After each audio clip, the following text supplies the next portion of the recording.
All right, another problem we're having down here in the basement is this door has come a little bit loose and it's rubbing up on this top corner.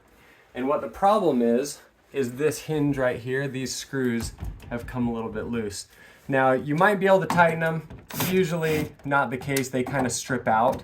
And so I'm actually gonna pull out all 3 screws. Like that. And then what I'm gonna do is I'm gonna fold that hinge back and I'm gonna take toothpicks and jam them in the holes and then break them off. 2 to 3 toothpicks will usually do the job. I'm gonna go with 3.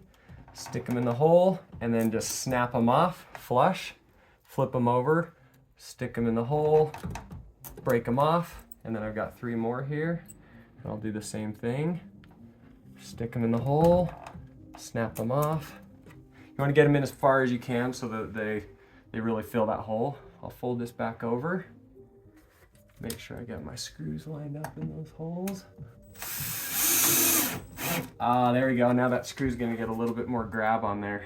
Let's get these other ones in there.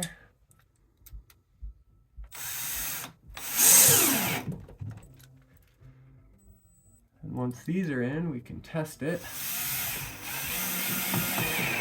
And if that doesn't work, I've got one more trick to try. So let's see if this goes without rubbing. Look at that. Now it clears. Now what I'm going to show you is another option. If I would do both, I would do that if it's loose, and then this this middle screw here you can actually pull out and then replace it with a 2.5 to 3 inch screw. And what that's going to do is it's going to go all the way through the jamb into the stud, and it's going to pull the whole door frame in just a little bit. So now that probably gave us even more clearance. Let's try it out. Here we go. Yeah, that added about a 1/16, and that's how you can get your door to stop rubbing.